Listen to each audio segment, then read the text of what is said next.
Man, do you hear that? Look at here. They're coming. They're coming. We're going to have a party. I'm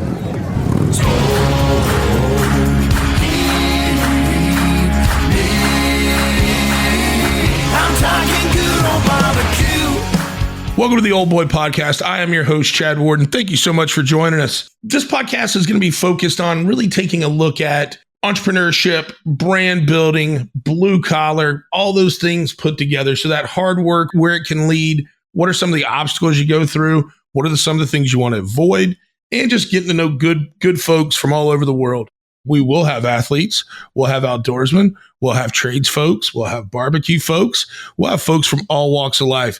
We're going to take the time. We're going to get to know them a little bit, learn about their journey, try to learn from their journey as we're on ours, and come out of it. We'll have a good time. We'll have a couple laughs and hopefully be a little bit better people for what we learn here. So every Thursday, hope you check it out. You can also keep up with us on socials, Old Boy Podcast, over on Instagram, TikTok, and YouTube. So don't miss those. That'll keep you up to date with us throughout the week. And then, like I said, every Thursday, we'll be dropping a new episode. Hope you enjoy them. Stay tuned. All right, we're finally here. The first episode of the Old Boy Podcast. When I say finally here, this baby's been in the works for about 2 years. This episode you're going to listen to right now, two great Americans. This was back in fall of 2022 at the Total Archery Challenge in Blue Sky, Montana. Got a chance to sit down with my dear friend, John Dudley, one of the best outdoor archery hunters in the world. As good as he is at hunting, I would say John is probably even a better teacher. Super proud of it. He talks about some of those teaching techniques in this podcast. And then, I mean, just a great red-blooded American, entrepreneur, military man, Jocko Willink. Jocko, I've got to hang out with a few times. Such a cool guy, but such great intensity. I feel like you always learn from him. There are so many great tips and things that he shares on this podcast. I kind of found myself not being the host for a second and actually being a listener. So I hope you guys enjoy it as much as I did. And without further ado, here's John and Jocko. All right, guys, thank you so much for joining us today. It's the Good Old Boy Podcast, and we're coming to you from Big Sky, Montana. Could not be happier to be here. Two great guys. John Dudley, boy, me and you've been cooking and running around the outdoors for a while together. Happy to have you today. Heck yeah, buddy. And then Jocko, and I've never pronounced your last name. I think I've got it, Willink. That's close enough. Most people don't say it at all. So I was about to say everybody just says Jocko. You know what I mean? Like, you don't have to. I remember my dad, and he's not a pop culture guy at all, but last year when I came up here, he's like, so I know you're going up there with John, but who else is up there? I seen Leaf Babin. He's like, Leif Babin. He's like, oh, that's awesome. I was like, and Jocko? And he goes, oh yeah, Jocko. And I was like, but that's cool to be associated by one name. It's kind of rad, isn't it, Doug? I had like never thought of that, but I'm just like, yeah, duh. Why would anyone say your last name ever, dude? Exactly. But not very often. But no, Jocko, great to have you on the show, man. If you don't know who Jocko is, you just shouldn't be listening. But highly decorated, I appreciate it. SEAL leader, amazing patriot. Now, what I think is awesome, and we'll chat about a little bit, besides barbecue and food, is just how you've turned that into like becoming such an entrepreneur and being so, focused on trying to give back, to American-based companies and building some really awesome stuff. I think it's great. We're doing our best. Awesome, man. So why are we in Big Sky? I'm sure you guys are asking. And it's the end of the Total Archery Challenge, right? Yes, it is. So let's talk a little bit about that. What is Total Archery Challenge? I know last weekend I was in Park City. It was TAC, but it was almost like knock-on fest. Yeah. I've been at events with you, and I've seen you busy, but nothing like Park City last weekend. So a little bit about, by the way, that's the host here being a rookie and having his ringer on. That is a rookie move. But let's talk a little bit about Total Archery Challenge, how it all came about. Because to me, as kind of an outsider, not someone that shoots, it's kind of cool to see this collection of people. Like, it literally takes over these resorts and these areas, and it's like archery fest for 4 days. Like, how does all that come about? And then, how does Knock-On kind of work into it? Well, I certainly have to give props to the Total Archery Challenge, and kind of the core and nucleus of that is Sean and Monica DeGray. And they're event specialists. I mean, and the best that I've personally ever encountered when it comes to big events. I mean, they specialized in like marathon type events and color runs and things like that. And Sean saw an event that originally was once a year at Snowbird, and it was a very big archery tournament where they pushed things to the extreme and really simulated the type of hunting that the Wasatch Front experienced, or people that were Wasatch hunters. And so it was just very extreme, and people loved the challenge of it. And at some point, Sean saw an opportunity there and came and bought that from the original guys that were kind of just doing it as an annual fun shoot for a bunch of local bow hunters to get ready. And Sean made an event out of it and started, making courses that were more challenging than anything most archers or bow hunters had ever experienced, which is why, I personally think why people got addicted to it is that there's destruction going to happen to some arrows, but the goal is like, can I reduce that number every year? And it's double the distances of most archery competitions. So when it's twice as far several times per 125 target course, it'll be several times that are double the distance of the maximal allowance of a professional event. Well, you're going to detonate some arrows, and people start like judging the quality of their shooting like based on the fact that they did better and they only lost one arrow or only missed one target.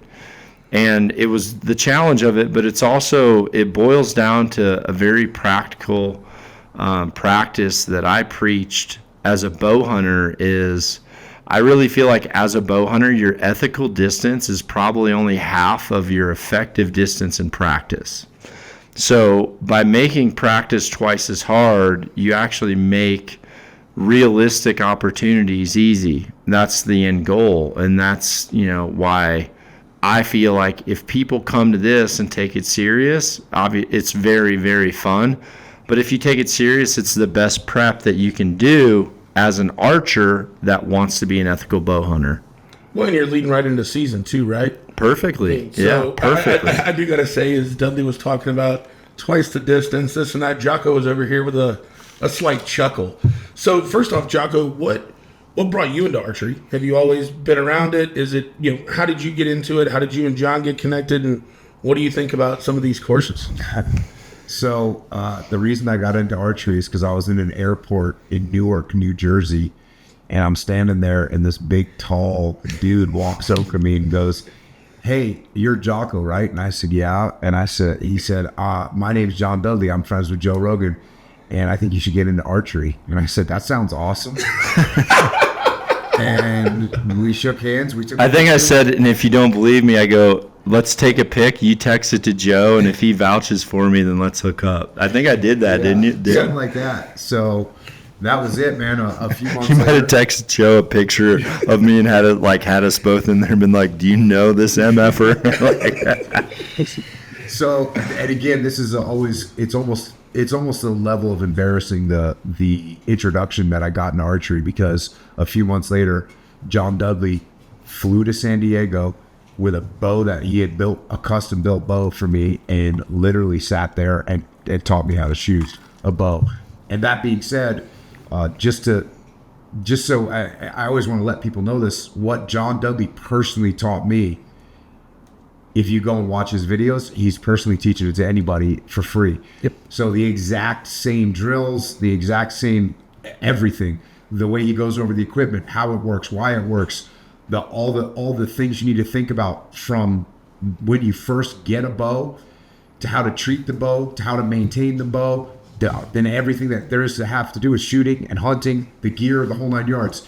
So even though it's awesome to have a friend that does this, that did this for me and still does it for me, I'm telling you, this is a guy that's doing it for anybody that's willing to click on a YouTube channel and start watching it. It's all in there. And that also is a big negative, because then you feel like a real jackass. When Dudley's like, you do something stupid, and he's like, "Yeah, video 7," and you're like, "Yeah, I'm an idiot."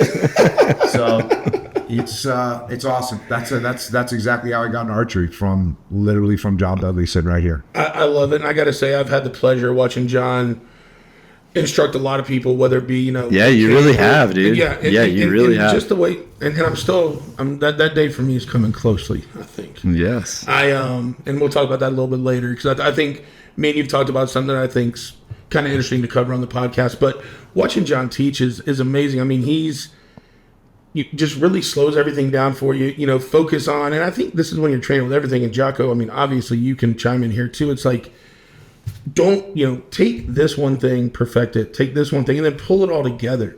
And I think John does a great job of that. And you always start with stance, it seems to me. Yeah. Oh, yeah. You've got to have that stance right. And if you don't have that right, nothing else is going to function right. I think that approach to teaching, and I mean, that's Mark Carter. I remember when we went out there to Cato. Oh, yeah. With Mark. Yeah. And yeah, he's a snowboarder, and guys obviously athletic, this and that, but I mean, dude dropping a hog, like, never shot a bow before, like 24, 36 hours later. Yeah. And it was all because just kind of the paces you walked him through and the shot you set him up on and this and that. It was pretty cool. Yeah, it went from never shooting a bow to we shot a hog, I think inside 36 hours, right? Yeah. Yeah, that was freaking awesome. That to me was super cool. And one of the things for me personally that's been awesome about this, I mean, so John and I talk about how you met John. So I met John. I just came on as an employee at Traeger, so I'd done kind of a 1099 for about 2 years, doing events for him, classes, this and that. And Tyler Stark. Yep, T-Steez. Calls me and goes, "Hey man, I know you're officially starting as an employee in like a week, but I got this cool opportunity. It's like an hour and a half from your house." He's like, John Dudley, like, one of our main outdoor guys here at Traeger. He goes, him and his family's going to be down there, and he's hog and gator hunting. Well, dude, I love cooking a whole hog. Like, that'd be awesome. He's like, well, that's kind of what John wants to do. And so usually, like, if I'm going to cook a whole hog, I'm cooking one next weekend out in Washington State. I call the butcher and I go, "Hey, I need a 31-inch hog, probably, just so you know, I've cooked a bunch of these, probably 70 pounds on hoof, blah, blah, blah." Well, no, Duds, I talked to him and he's like, "All right, you'll be here tomorrow." Well, I'm hunting tomorrow. No, you'll be here 2 days from now, so I'm hunting tomorrow morning. So what size exactly do you need? I'm like, probably about 70 pounds, 70 to 80, I think I told you. Literally, Jocko, like, the next morning, like by 10 a.m., I get a picture. This son of a gun's down, cleaned, and hanging in the cooler, and he goes, "It's ready for when you get here. I think that's the exact specs you ordered." So, yep. but it was so fun. Hoppy Kempfer, got to give Hoppy some love down there at his place. Actually, you don't know this, but we're going there, me, you, and Leif. Oh, sweet. Because it's 45 minutes from the muster, dude. Oh, dang. He goes, "I know Jocko's not a big Florida fan." He's like, I'm leaning on you to turn him, and I go, I got what's this. The muster? I got to know this. Oh, dang. I have a company called Echelon Front, and we do leadership consulting, and we also do events where people can come and there's leadership principles so they can take back to their business. Yeah. In Florida, I have a pet peeve with Florida because I live out in California. It's like the long flight. It's the long haul. And then get there and be sweaty. It is. What's happening? And mosquitoes. As a 45-year Florida, I've traveled 1.5 million miles doing my Floridian careers, but I am through and through a Floridian, and I will tell you, it is hot, sticky, and sweaty. That's why I'm enjoying late July in Big Sky right now. Chad's hot, sticky, and sweaty. Freaking anywhere. I actually don't even remember. What are you like at home, bro? No, dude, it's a 3. No wonder you have 1.5 million miles. You're trying to freaking stay alive. Yeah, 1.5 million miles, and 1 million of those I travel during the summer to stay out of that damn humidity. But yes, we get out to Hoppies, and John's got this hog for me, and old Pro 34, man, still tried and true grill. And we threw it on there, and me and John didn't know. You brought a Green Beret dude with you. No, well, I brought Carl with me. He was retired. He retired Army. Was he 82nd Airborne? Maybe. No, he was not. No, yes he was. No, yes he was. Yeah. He no, was. I remember something specific. I didn't know if he was like a Ranger or if he was 82nd. No, he was. But I remembered something specific about that. Yeah, it was. He came and we cooked that hog, and it was so cool because, got to meet Shaz, got to meet Harry, and just you met Little Dud, dude. Yes, Little Dud. Was that when he shot his first bow kill? Yes. Was it a gator? Yes. Did he get the gator too? Yes, he got the gator. Dang. That's pretty dope right So, there. That's because you said he wanted it. The first thing he wanted, she was a dinosaur. Yeah. And I'm like, Say, cool. I'm like, yeah, alligators are still freaking non-extinct, dude. Yeah. Get after it. And you got to follow Harry. Harry's a pretty amazing kid. And one cool thing that came out of that was we get that hog done. Me and Dudley just took the whole grate off the grill, took it right into the dining room table in the lodge. We had some aluminum foil down, and we picked and ate on that thing forever and a day. But I remember that was maybe a year later. That was the beginning of like wild game cooking on a Traeger. Yep, it really was. It was the beginning of it. It was, and we've got to cook some fun stuff on Traeger together. It's been a wild game on a Traeger together. So maybe a year later, Harry's graduating high school, and John and Shaz asked him, like, so what do you want for your graduation? Like, how do you want the party to be, or whatever? And does that hit? Yeah. Dud's pulling out some pictures now. Check out that gnaw mark out of the middle of that thing, dude, where me and Chad ripped a big old hunk. Dude, we did that right off the grill. We're like, dude, before anybody gets some of this, let's go in there and let's get us. Remember, that's the picture I sent you, that slab right there, dude. Yep. Like, all right, check. Yes, so cool. 34 friendly. So they said, what do you want to do for your high school graduation? And Harry says, you think Chad would come out and cook? And that to me, so Dudley calls me and he's like, hey, you happen to have this weekend open? I'm like, I do, man. Like, what's up? He's like, Harry wants you to come out and cook his graduation party for high school. And I'm like, that's pretty awesome. And so then I got to go out and meet the rest of John. And that's what he asked for his graduation present, dude. Awesome, man. I'm like, I go, what would you like for your graduation? Name it. And he's just like, could you call Chad and see if he'll cook for my party? That's awesome, man. Yeah, it was a lot of fun. And so me and Duds go way back, and we've done a lot of fun stuff together. But kind of getting to a little bit of cooking and talking about food. So this weekend we've had some meals. We've had some pretty good food. Last night or yesterday, let's start with lunch. We just did some basic grilled chicken, boneless thighs. And I think a lot of time people want to eat boneless, skinless chicken breast. I get it. That's fine. Whatever you want to do. But they dry out so quickly. And I feel like, especially like the way we eat here, we graze a little bit, right? Everybody comes for a plate. That's the first 15 minutes, but none of us just one plate guys. We're going to come back and nibble a little bit. And I feel like those boneless, skinless thighs hold up really, really well. And then one thing I've learned about if you're cooking for a Dudley group, you always got to have plenty of greens. You got to have a lot of salad. You got to have some asparagus. You got to have Brussels sprouts, green beans. Whatever the case, and Jocko, haven't cooked for you once or twice. I think you kind of eat a lot of the same way. Yeah. And so we've had some of that, but just, so far, based on what we've had the chicken. We had, once again, I had not planned for this, but get here, and guys had a 21-pound Snake River Farms brisket for me. Boom. So we made that a little bit supplemental. We had that for lunch here, pre-podcast. Supplemental. And supplemental protein. Pounds of supplements. Of supplements, bro. And then I struggle to take 7 pills of supplements in a day, let alone freaking my steak or steak. Yes, that's the beauty of keto, right? Indeed. So for you guys, what's been the one bite so far? We've got some pretty good food on deck tonight, but what's been the one bite you've had so far this weekend that you've probably liked the most? Dude, you didn't talk to me for a second when you had your face in that mac and cheese. I didn't try it, but I just know you didn't talk to us. Mac and cheese was legit, but I'm going salmon, dude. That was surprising to me. I guess I'm going brisket. Okay. Yeah, that stuff was freaking delicious. Awesome. Good thing is we got a little bit more. We had some burnt ends for dinner tonight, along with the pork chops. We don't have a bunch of them. We might have to ration everybody to one or two burnt ends each. But what was crazy, dude? You didn't have like a smoke ring. You had a smoke square. Did you see that?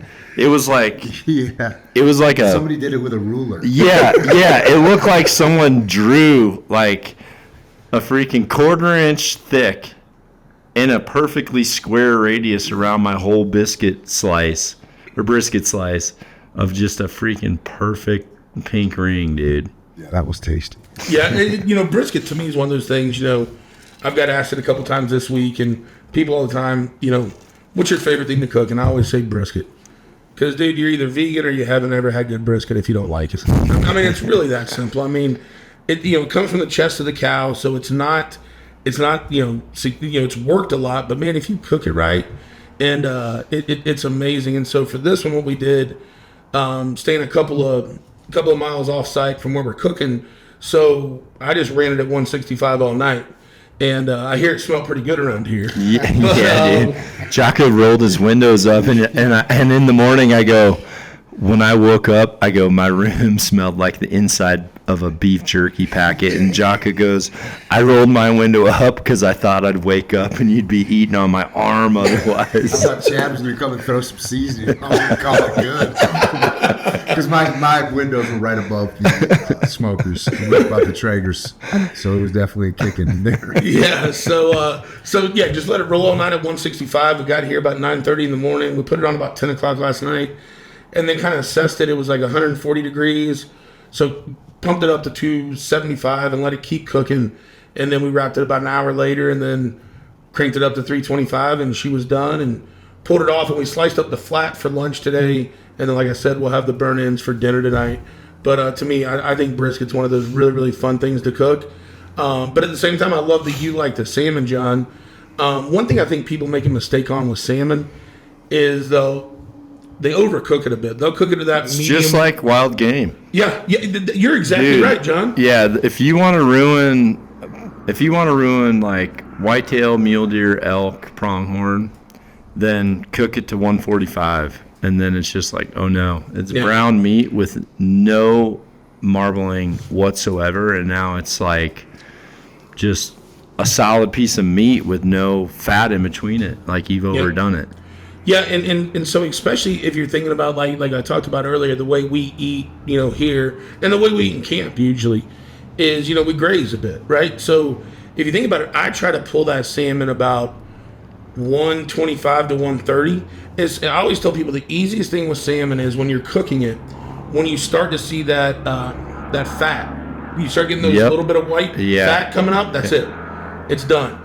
Because if you keep letting it cook, what's going to happen is you're just that's coming out. You're cooking more and more of that fat out. So as soon as you see, and one thing that I try to be very diligent about, and you can go over and look at my social media and you'll see some examples of it, is anything that I cook, especially like salmon fillets, I like to make sure they're very square and everything's very even. That way it's going to all cook. Yeah. So when you start to see that don't burn the tail and have a raw. Exactly. Raw and once core. again, you don't have to throw away that tail meat or that belly meat. Just once you put your fillets on, about 10 minutes later, put those on your top rack, and you got a little, you can either put that out or you got yourself a little snacky.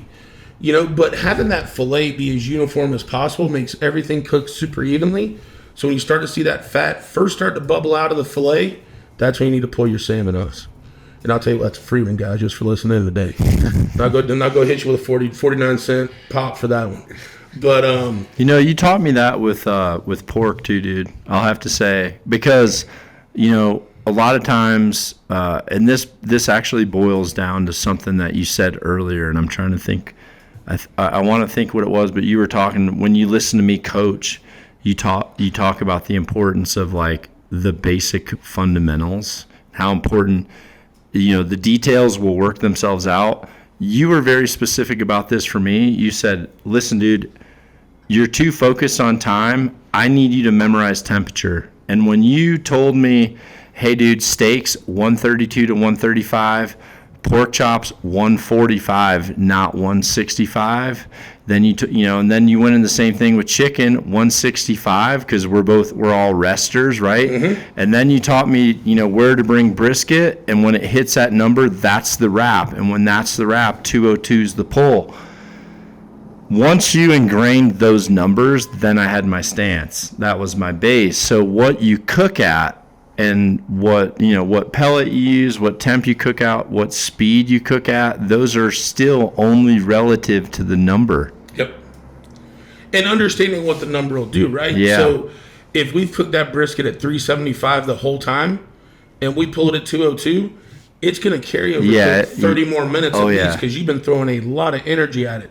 But if you've cooked that thing at 225 the whole time, it's kind of like you've sous vide it in a way with smoke, to where it's a more stable temperature. It's not going to take that external 375 and then have to work all the way to the middle and dwindle down to 225 by the time it gets to the middle. Yep. But yeah, so- on pork chops, that was a game changer because I was definitely cooking pork chops to what was recommended, and you told me the same thing. You're like, an overdone pork chop or all the pork chops you don't like. Yep. And I will tell you what, there's rarely times you go into a restaurant and get a damn good pork chop. Because most of the time, Yeah. And once again, The only ones are the bone-in ones. Yes. If they do it, and Yep. and that the bone is what's saving it. What you got there, Jocko? Yeah, I guess it was a mistake at the time, but it turned out to be a strategic win over the long term. I was talking on my podcast, and I mentioned that for however many years, something like 2 decades, I'd been eating my wife's dried chicken. And, not the best thing to say. Yeah. I was making a point that, hey, you know what? My relationship with my wife is more important than how the chicken tastes. Absolutely. You know how does the chicken taste? Oh, it tastes great, babe. Can I get another glass of water? we got any keto barbecue sauce in the fridge. So there? it was like that. So, but after it came out, of course, then people just started sending recipes and how to cook chicken, and then she finally learned that it was about the temperature, not about the time. And by the way, I think time for her was like, we're talking 4 to 6 hours. It was a long time. This ain't the Christmas turkey, babe. This thing she is. was going hard on the time. But then once that happened, and once she realized that she got I never even saw. We didn't have a thermometer in our house for measuring the temperature of food at all. No, I'm not kidding. And then, she got one, and then she realized, what is it? 165 is good. Yeah. That's not 1.5 hours. Because what usually happens with people, and I say this especially with like if you're cooking on a gas grill with chicken, they'll if they don't have a thermometer, they'll feel it and they're like, that feels good, but I'm gonna let it go another 10 minutes just to be safe. Yeah, and that is chicken is a just to be safe, and that is the Death Star right there, right? Like because just to be safe means get me another glass of water. Yeah, get me another glass of water. Just talk about. That is too funny. So, by the way, she rocks now. Chicken's great, and she cooks. I think she cooks the best prime rib in the world. I love it. That also had to do with her learning that the temperature. When she started cooking prime rib, she was doing it by temperature only. Yep. But she just cooks the best prime rib in the world. So. I've got to get on that. I haven't had that one yet. The first time she cooked me this prime, she nailed it out of the gate. The first time she cooked it, I took one bite. I looked at her and I said, I want to redo our wedding vows. It was freaking good to go. I gotta lock you down for the rest of life, girl. Let's go. Yeah, you know what? Speaking of Thanksgiving, you know what we have for Thanksgiving? Prime rib. You know what we have for Christmas? Prime rib. You know what we have for New Year's? Prime rib. That's what we have. And so 3 great prime ribs in a 6-week period is not too much for you, Jocko, huh? No factor. No factor. I love it. But no, I think prime rib's another one of those too. And is she cooking that on the ironwood? No, she in the oven. She cooks in the oven. Nothing wrong with that. A good prime rib, though. I mean, it's got everything to it, right? It's got that fat. It's got that beef. I mean, it's just and especially too, like, I don't know how Helen does it. I like a little bit of fresh herbs on the outside. Yeah, that's what she does. And if you're finishing that thing up at a higher temp, you just get that awesome crust. And you need a nice thick crust on a prime rib because that's a big hank of meat. Then you only got so much crust on it. I do know this. She got a recipe from somewhere. And she makes double, like whatever it is that she's sliming over the top of this thing, she makes twice what a normal person does. Yeah. So, like if a normal person's using a pound of butter, she's using 2. She's going heavy on the bark. I love it. So, obviously, so your background growing up, in Connecticut, Maine area, got to think you had a lot of great steamers, like a lot of good seafood. Believe it or not, I hate seafood. Really? Yep. Did you eat it growing up, or you? Nope. Just didn't like it from day one. The closest I got to liking seafood was fish sticks. That was only because I could put enough ketchup. The Gordon's fisherman. Yeah. So I grew up eating hamburgers. Okay. So in the morning, I would have hamburger between an English muffin. At lunch, I would have hamburger between bread. And at night for dinner, I'd have hamburger between a bun. That was kind of my 3 meals of the day. So my palate is weak. Like, I don't like any different food. That's why you're like, oh, Jocko seems pretty easy to cook for. Yes. It's not a hamburger. I'm good. Yeah, it's like, bring me some steak. I have it's kind of even when I joined the military is the first time I really had steak. So I didn't actually like steak until I was about 20 years old, because I just thought, well, why would you eat steak when a hamburger's alive? Yeah. Let's just do this. So I don't have a great, I guess the word is palate. Yeah. I don't have great taste. You're just not experienced. You know what I mean? You just haven't tasted a whole bunch of different stuff. Yeah, and I'm like, That's a prime rib slab me and Chad did in freaking Oklahoma. Remember that? yeah, I'm getting hungry. It's been 15 minutes. Hold on, let me call Ben and tell him, hey, Ben, we're going to have to move dinner up an hour maybe. But no, so all right, so obviously you go to the military, you probably got a very good taste for MREs. Yeah, well, that's the thing is, you eat crappy food in the military. And this is why, even before we were talking, I was thinking to myself, man, this could get funny, because I'll be talking to Dudley, and, this motherfucker's over here planning like a month in advance what's going to be, what time, this, that, and the other thing. I'm like, oh, you want me to plan food? Cool. I'm getting some ham and some bread. We're having ham sandwiches for breakfast, lunch, and dinner. And that's that. Even though I love, and especially now, I appreciate good food. I especially appreciate quite honestly, I just appreciate good steak. But because of that, because I ate like such crap food my whole life, I really appreciate good food, but I don't know how to make it well. And I don't budget my time where I prioritize making food. Yeah. Like when you just talk about making food and it took, how long did it take? 10 hours to make, 20 hours to make? That's not happening in my world. There's nothing I could ever cook that I would say, hey, I'm going to take 12 hours to do this. I just don't. Yeah. And it sucks. It's cool when I have like my wife, she's awesome. My son's my son actually really got his Traeger on and kind of got my wife, into the Traeger as well and taught her to do it. And not that quite frankly, she'll call Dudley like almost every time, be like, hey, I got this much weight, how much time, or Every what time. temperature, all that stuff. Oh, so that's what Dudley texts me every now and then. It may not be Dudley. Yeah. It may actually be She'll Ellen. throw a curveball at me every now and then and be like, I've got this, but I forgot to put it on. I only have 2 hours. And I'm like, okay, speed round, that's a Chad question. Speed rounds. We gotta go right to the source for that one. He hadn't taught me that one yet. Yeah. Yeah.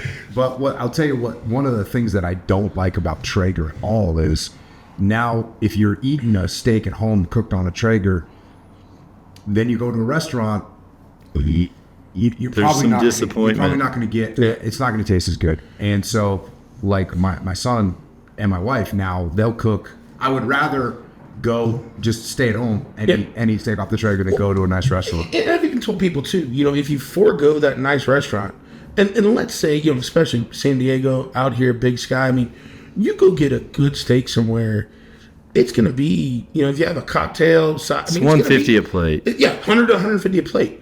You can order some damn fine Wagyu beef delivered to your doorstep. You can get a full beef fillet, dude. Yeah. You can get a Tenderloin. you can get a full tenderloin fillet, full slab for $125 to $150. Yeah. Right? That's one plate. Yeah. Before I started hunting with you, I used to get half cow. Yeah. I would do that all the time. Yeah, I still do it to this day. Like I love getting a half cow from somebody local that you know how the beef was treated, you know how it was raised, you know what the flavor is going to be, and you're just set. You know what I mean? And then when it starts running low, guess what? The other half. Yeah. No, I completely agree with that. But then you get to the wild game, and so for me, wild game, I grew up liking being in the outdoors. My dad wasn't a big hunter or anything. I had buddies that hunted, so I'd go out with them and their dads, and a little bit of it here and there. But I never took down anything big, or a couple of hogs, and small. Florida, we ain't got no real deer. So we just kind of killed hogs. But I always liked cooking the product. Like I felt like if that animal gives its life, we need to make the most of it. You know what I mean? Yeah. And I feel like that's where. Dudley, you've done a great job. Jocko, you've done a great job. I think Rogan has been one of the biggest people to make people understand like really what hunting's about. He's definitely unlocked minds to listen. Yeah. Is like a really Not cool saying way. we've converted them all, but they've at least listened. Yeah, oh yeah. There's something about, even though if it's not a piece of meat that I've harvested, like there's been times we've harvested things, or John, you've harvested something on a previous hunt, put it in the 400, and bring it up to me at the next camp and we cook it. Even though I didn't harvest that, I take great pride in trying to make sure we utilize every bit of that animal that we can, to feed ourselves and just enjoy, you know what I mean? Because I think all the time and effort you guys put into it, that I should put just as much time and effort to making sure it's properly cooked and prepared and we all get to enjoy it together. And I think that's something just very special about outdoor hunting and harvesting an animal. Yeah, 100%. And it can get tasty. And when we were at a camp, with a really nice camp, and they made some kind of elk. It wasn't a stew, but it had like some insane sauce on it. Do you remember that? Yeah, it was crazy. Yeah. That was the kind of food.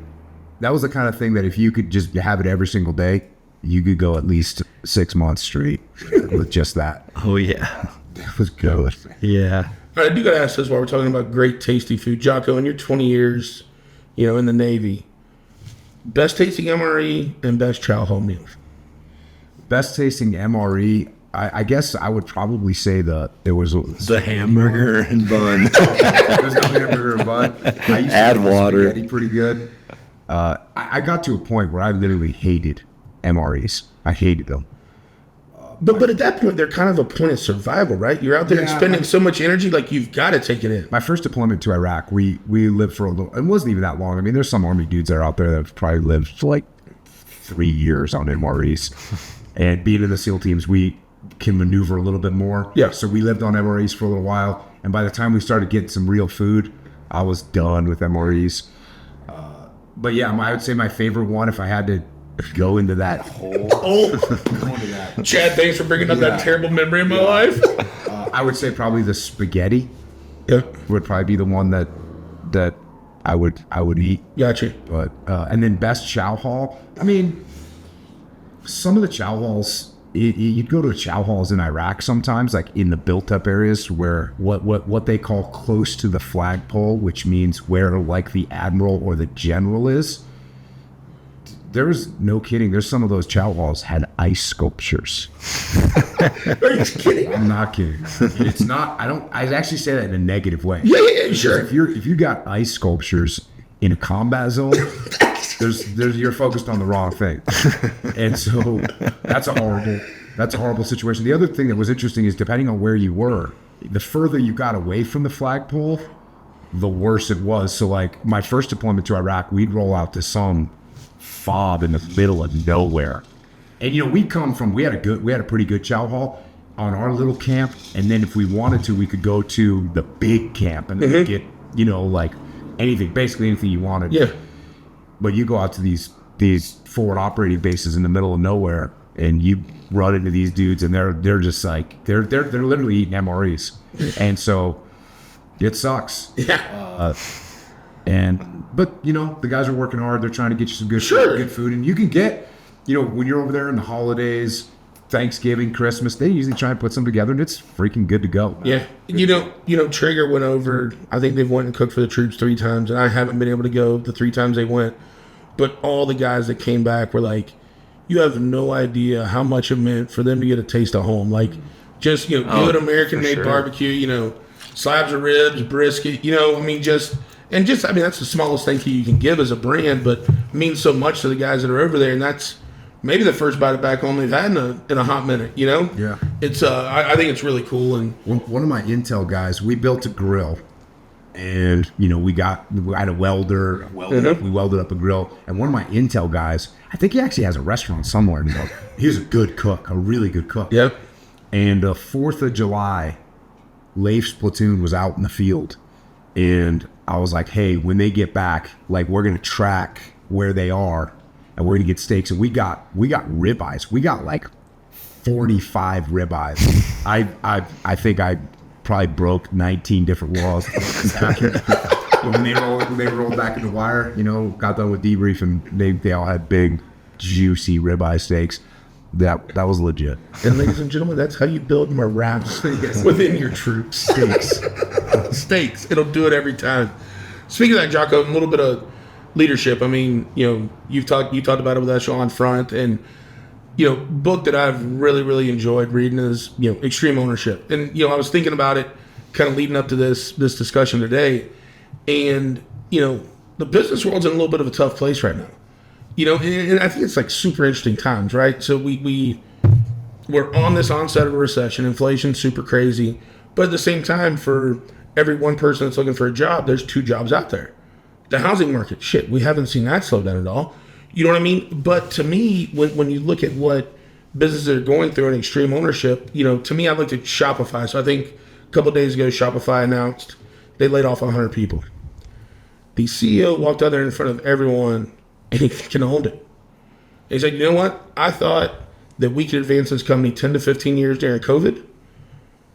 I put all the money down on that. I grew staff bigger than I should have, but I really thought between 2022 and 2021, we could take this business to where it would be in 2035, based on what the world was in 2019. But he stood up there in front of us and he just owned it. And he's got a board, he's got other executives, but he just went there and said, this is on me.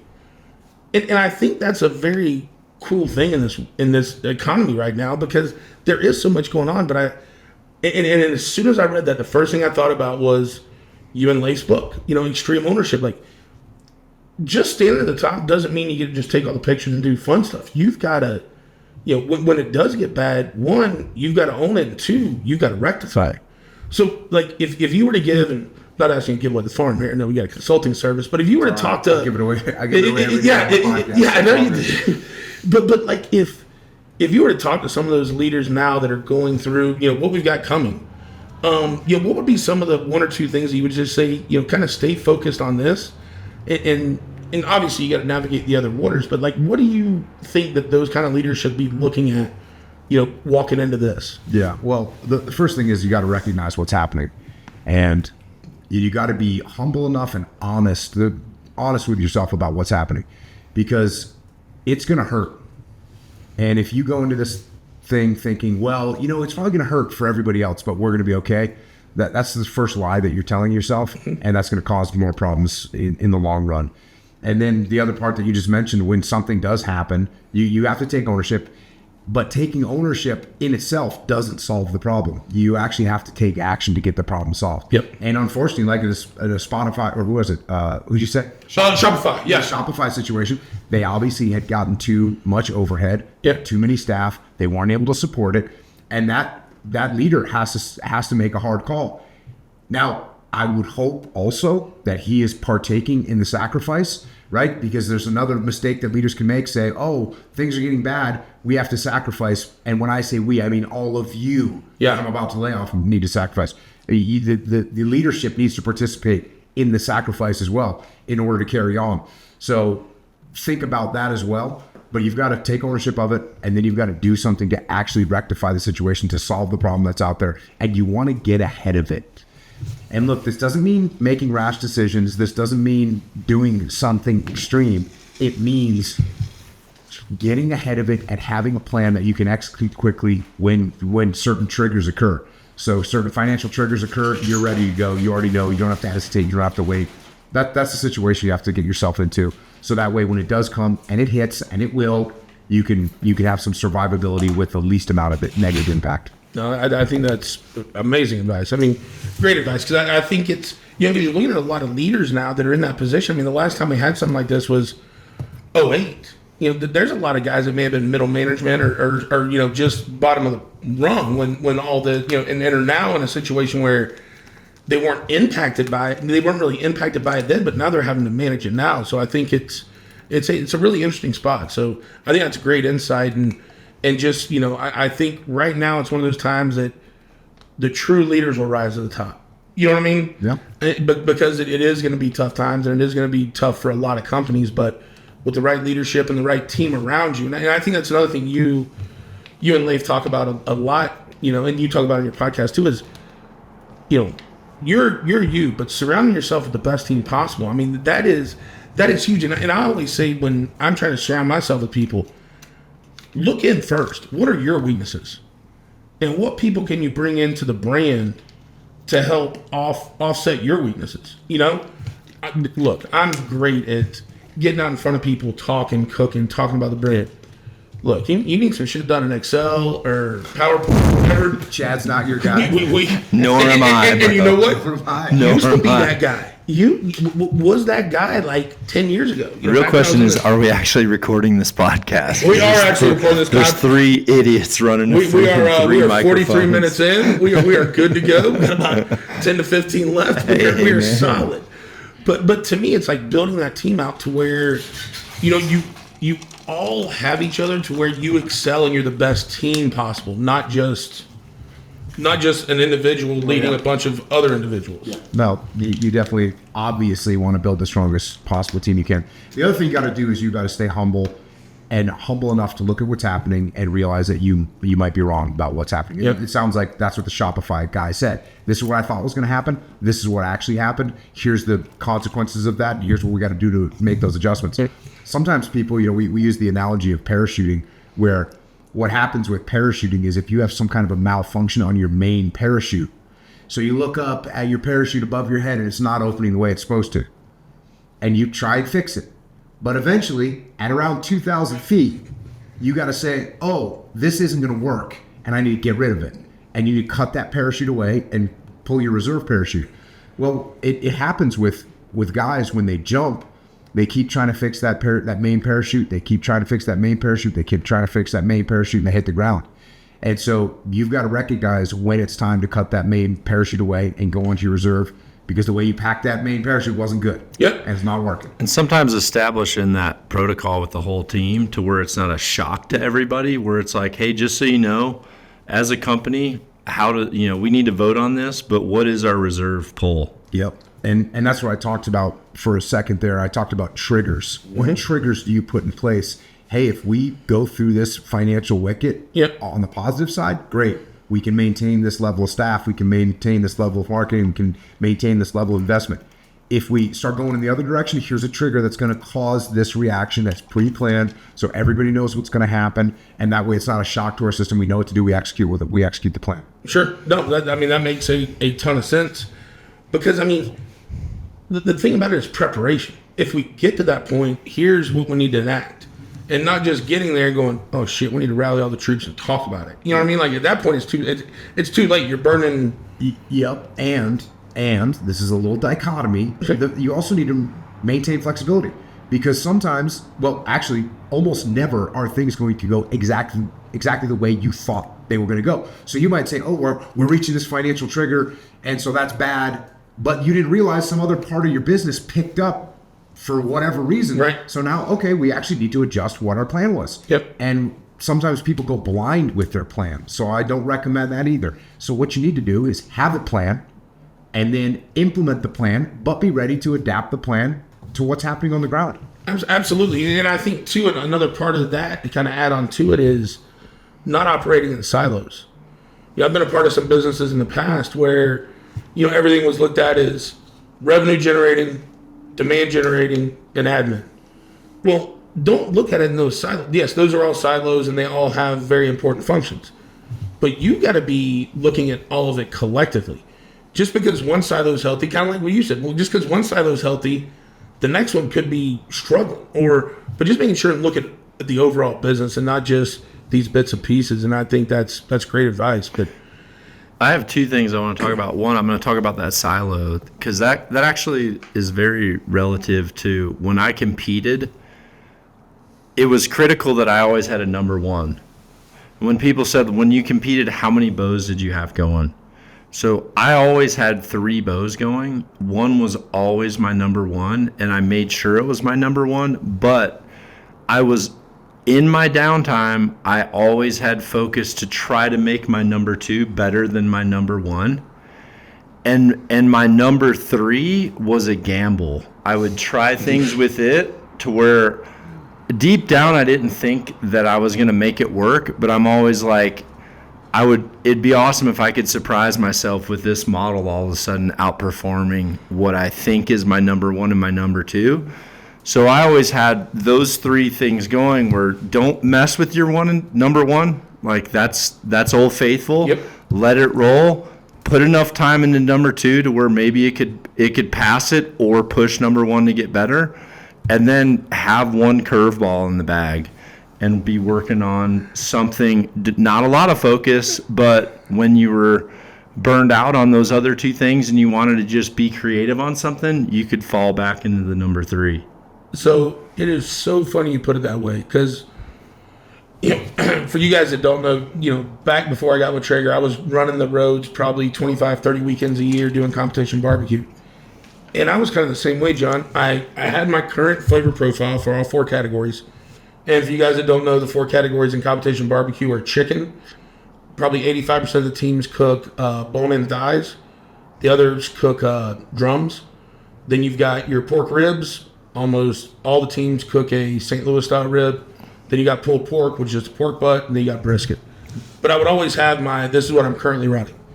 And it's running well, and I had it for all 4 categories. And then I had when this falls out of the fare of the judges and the profiles start to change a little bit, here's what my backup plan is going to be.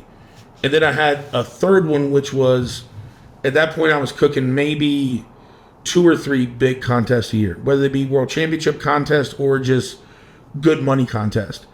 And those would be, I want to cook something very close to 1, but I feel like I have to elevate it. Yep. Because the group of guys you're cooking against. Yeah. So I kind of always had 3 flavor profiles that you were working on, just to make sure that, once again, when one fell off, like I would look at, if my chicken finished out of the top 10 more than 3 contests, it was time to move to chicken recipe number 2. Yeah. You know what I mean? I did that with every category. I was really good about tracking everything and just trying to keep an eye on that performance. But having those backup plans, and then be thought through backup plans, not just some shit you throw on the wall and see what sticks, but really thought out. I think that works great. Well, the other subject I wanted to touch on, I'm curious where you're at with this, Jables, is when you guys were talking about leadership and like how it's an awesome time for leaders to really shine. I think it's actually a better time for the younger generation to actually go so many levels above what a lot of people in their same age category are at, because there's a lot of people that are entering the work world right now that are just going through the motions, I remember a coach told me, he's just like, we're not out here to just go through the motions. You got to be in game speed. Well, for me as an employer, honestly, when someone comes in and just has, let's say, average hustle, it looks like they're running, because other people you're having to prod. So when someone comes in that actually has work ethic and motivation, you look like you're on a pace that is so far above your counterparts to where your ability to exceed, and as an employer, most employers are thirsty for leaders that can take charge. But the reality is there's so few stepping up. But I really feel like it's almost easier than when I came up. I came up with a lot of farmers. I came up with a lot of people who, went through the recession, their parents did. And, a lot of my friends had jobs by the time they were 15. Shitty jobs, working in pet stores, cleaning cages, or Friday night fish fried dishes.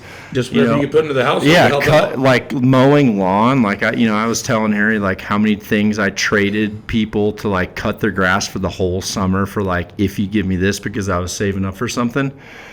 Right now, more than ever, if you're listening to this podcast and you're trying to be motivated, and I'm talking about this because we've been trying to hire a new position, and it's just obvious that no one really freaking wants it, because what they just want a job. Yeah.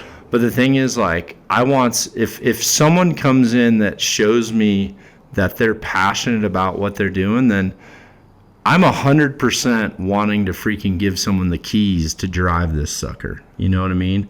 But no one wants to freaking do it. Everyone wants to get in the car and cruise around and say, oh, dude, I love this trip. This is awesome when we come here. I love it when you stop there and we eat there. It's like, actually, dude, I'd love to be sitting in the back taking a nap, letting you go, check this out. You know what we used to? I found something better. Yeah. Yeah, so in the military, when you get advanced into the next rank, when you get advanced to the next rank, they advance you to the next rank and they read this spiel to you. and they read it in front of the whole crowd. There'll be like a muster happening, and they'll say, okay, hey, Willink is getting advanced to the next pay grade. And then they literally say, he will assume the responsibilities immediately.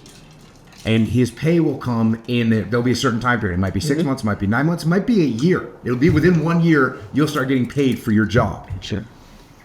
And that's a great attitude to have in any job that you go into. Take responsibility of that's above your pay grade. Yep. So, like if you went to work at freaking Knock On Archery, you might get hired there fletching arrows, right? That's what you're doing. You're going to fletch arrows. Well, if you go in there and you sit down, you fletch arrows for 8 hours and you leave, guess what you're going to be doing for a long time? You're an arrow fletcher. You're going to be fletching arrows for a long time. Now listen, that's a skill, and it's a cool skill to have. And when someone makes good arrows, it's awesome. But if you're there and that's all you want to do, okay, you'll be fletching arrows for a long time. But if you say, hey, cool, I'm fletching these arrows, and by the way, during my lunch break, I'm sweeping up. I see there's a couple of orders that need to be taken care of. I'm going to jump in there and do that. This is above your pay grade. Yeah. Sharon comes in to pack a couple orders. Hey, I got downtime. What can I help you do? Hey, let me learn this. Let me knock. Oh, how do you do that? Oh, and by the way, I see you're tuning up this bow. Can I just watch you do it and take some notes? So if you continually look for the opportunity above your pay grade, eventually you'll be where you want to be. Yeah. I always remember, and I tell people the story, the first mission that I got tasked with when I was done with SEAL training and I showed up to SEAL Team 1 as a young new guy. The first mission I got tasked with was cleaning the freaking toilets. Okay, give me the damn sponge. Yep. Give me the plunger, because there's some of these things are backed up. So let me get in there. I'm gonna make it happen. And that's what you do. And then, you know what? I can clean this too. And hey, Willink's pretty good at cleaning. How about we let him clean the weapons? Oh, and in order to clean the weapons, you got to learn to break down some weapons. Oh, can I learn how to shoot that particular weapon as well? Let's take responsibility. Look for that opportunity. It'll show up. It will absolutely show up in any industry. If you're hardworking, you look for that opportunity. You take on responsibility that's above your pay grade. Eventually, you'll get responsibility above your pay grade, and then eventually you'll advance into that pay grade, and then you just do it again. Yep. No, I think that is amazing advice. And one thing to kind of wrap up, one thing that I have here in front of me is two really awesome entrepreneurs that got there from different places. You know what I mean? John's story is, guy goes from being on scholarship to play football, has an injury, leaves that to go, what'd you say it was, $4.10 an hour to go work in an archery shop? $4.10 an hour. And then the thing that I didn't know, and we've known each other a long time, John spent a lot of time together, but to fletch arrows. Yeah, I literally just gave John Dudley. Yeah. So $4.10 an hour to fletch arrows, leaves behind the football dream after an injury. And then what I heard this weekend, what to me was amazing. Within 11 months, you're shooting professional.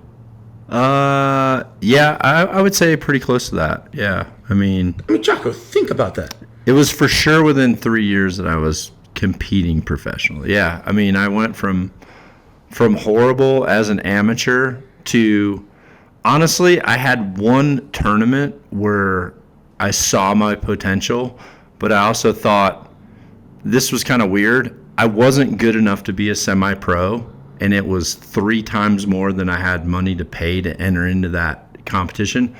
But I did it because what I always found, and this was true with football, when I went to camps that were better than any camps I went to, I might have people freaking running circles around me, and I might not know any of the play calls, and I might not know how they call audibles. But by the end of the week, I guarantee you I knew how to do that. So when I shot, as soon as I showed a glimmer of hope of being at the level to where I could maybe win in that class, I didn't stay there long enough to win for 5 years. I'm like, you know what? I think if I freaking reach up and stretch and I just make this commitment, I can go into the semi-pro class and I'll figure it out. And that's what I did. I went into the semi-pro, and by the end of the year, I was in the main peer group at the IBO Worlds with the top 3 semi-pros. And guess what? I didn't win. Another guy did. He stayed in semi-pros. The next year, I went pro. And then I took what I learned the year before, and I won Rookie of the Year. And that same guy stayed semi-pro, and never moved up, even though he had beat me. The difference was I was willing to jump into hotter water, just having faith that I'm going to sink or swim, and I know that I'm not going to sleep. I'm not going to sleep if I'm not good at it. Yep. So, I struggled through this pool, got out, and there was a deeper one. I just, grabbed my nose and jumped in and just, figured out how to paddle through it. Yep. Yeah, well, that's the same principle that we just talked about from a job perspective. Yeah. You got to get yourself into that area where you're not comfortable, where you're taking on more responsibility, where you're taking on better archers. In Dudley's example of competition, I train jiu-jitsu. I almost to a fault train with people that are better than me. Sure. I always am looking to get beat because that's how I know I'm going to get better. I'm going to get in the water with the sharks, and you're going to learn to swim. Well, and I think it's one of those. Yeah, we talked about that one time, actually, because you talked to me. Well, I think Rogan told me, he's like, dude, Jocko's got freaking Dean Lister right there. If he goes into the gym, he can just roll with Dean. And I remember I was talking to you, and I said, when I competed, I would actually take my personal time and call the people that I really knew would be the people I would face in the medal matches. And I would call those people, and I'd be like, hey, Worlds are in a month. Do you want to shoot together for a week? And most of the time they'd be like, and I'd say, I'll fly out here, or I'll fly to you. I'll get a hotel, but let's just practice every afternoon together, and let's just tighten up. And eventually we all learned that there was 3 or 4 of us, which I trained with all 3 of us, to where when we went to an event, we knew we were going to be there on day 5, hashing out 1 through 4. Mm-hmm. And it was because, when you shoot with people at that level and you have to be game speed even in practice, well, game speed, when you're really nutting up, all of a sudden the other people that were in, quite frankly, cruise control mode to go to the next event, all of a sudden they're like, where did these people come from? Because you had turned up the notch when everyone else was sleeping. You turned up the dial, and then when they freaking put the headphones on, it blew their ears off. Yeah. So one more thing I want to hit on with knock on, and I feel like this was another big kind of moment for it, was you were one of the first guys to look at it and go, okay, and for you guys that don't know, there in outdoors, and John can probably explain this better to me, for so many years there was this model of you've got to buy airtime to advertise your show. Oh, yeah. On TV, right? Yeah, if you're on TV, you paid for that time. Yeah, and then 6 figures every 22 minutes. And then you made a decision of, you know what, I feel like I could take, instead of investing that money there, and invest it in YouTube, invest it in social media. Yeah. And I think that you did that in outdoors. Yeah, I was the other first, brands for sure. And it's actually a little different than that, Chad. Okay. I didn't take the money that I was going to put into TV and do that. You know what I did? I got cut, and I got all my sponsorships cut by 50% because I wasn't on TV, and they're like, you're worth half as much because you won't have the exposure. And I was fighting with TV because they were wanting me to spend twice as much time with B-roll content and not educational content. So I literally just said, this isn't what I'm passionate about. I'm leaving television. And when I left television on a year where actually several of my biggest sponsors, my contract was up. So when they were writing my contract, and a big part of that contract was how many 30-second commercial slots they had over 3 airings per week, first and second quarter in the U.S., then 1, 2, 3, and 4 in Canada, with 5 plays a week in Canada.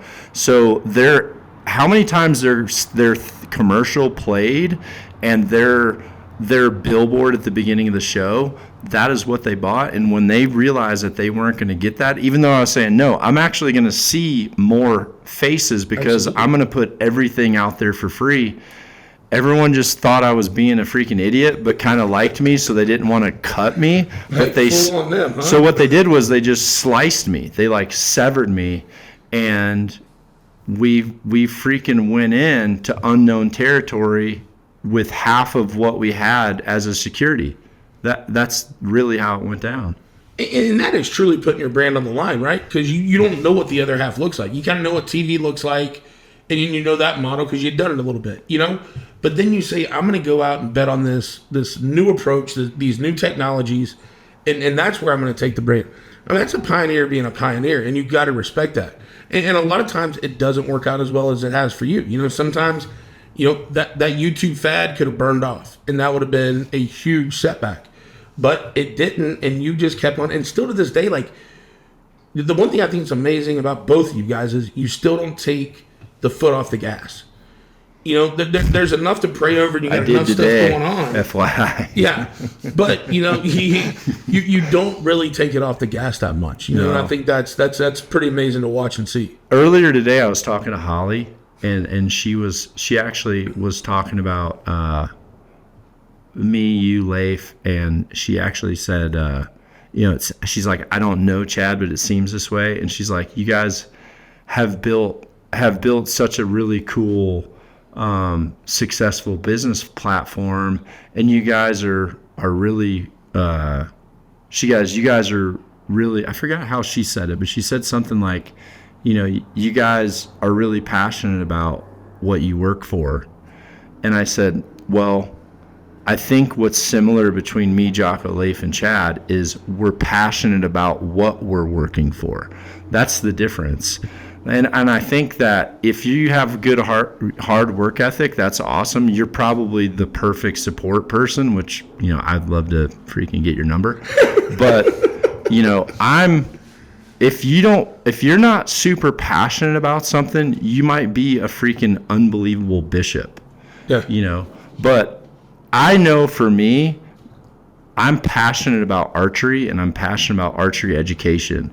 And everything good that's happened to me has come from me putting 110% into what I really love and what I believe, even when other people are saying, we'd much prefer you stay on network.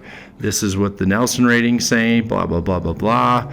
And I just, you know, said, nah, I'm going to go my route. I feel like me playing by these rules is restricting what I'm capable of doing. Sure.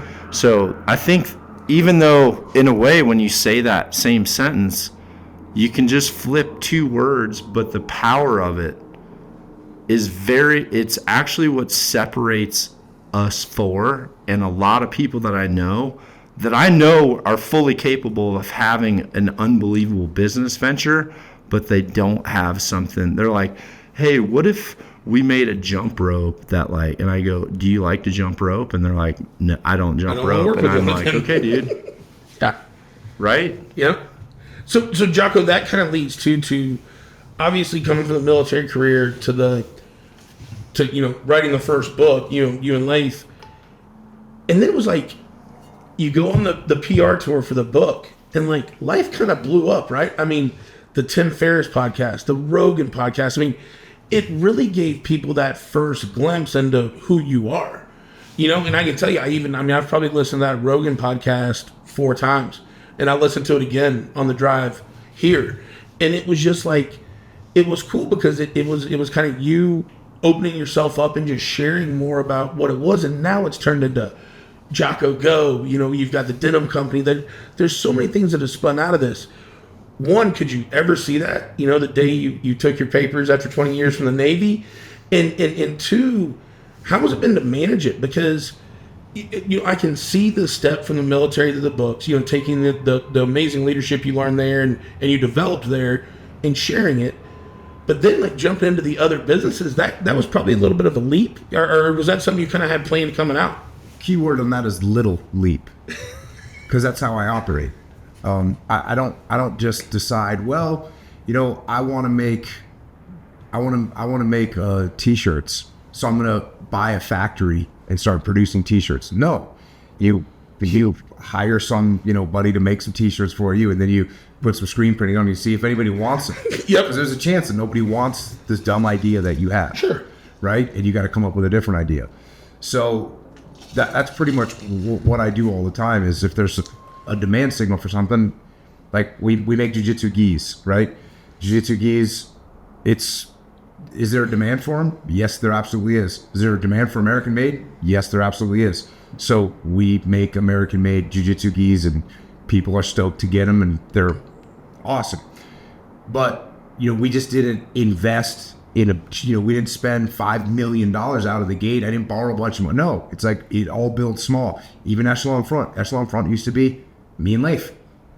And then after a year, we hired one person to help us do like travel.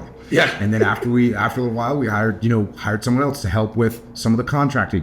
And then someone helped us get things set up. And now there's 30 or 40 people at Echelon Front. So the supplement's the same thing. So that's just what I do. Is when I'm into something, it's this exact same thing as what Dud just said. I make stuff that I want to use because I love doing whatever that thing is. Yep. And as far as managing everything, because it's a bunch of people. It's I think probably about 500 employees total, and a lot of things going on. Sure. A lot of moving pieces.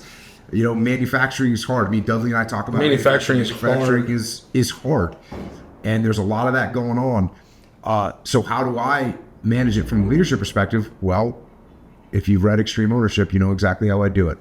Cover, move, simple, prioritize, execute, decentralized command. Decentralized command, totally key. I've got factories that I barely go to, right? And there's products coming out of them, and they're doing awesome work. I've got labs where they're making food for us, making supplements for us, that they're bringing, doing research and development and sending me stuff in the mail. I'm like, okay, cool, let me try it. Hey, this tastes good. Hey, this doesn't taste good. Hey, this seems effective. This one didn't. So all that's going on. I'm not in a lab. Yeah. I'm getting what's turned out. At Echelon Front, we have big clients that we've now re-signed for follow-on contracts. And I think our biggest 9 clients I've never even talked to, which is crazy.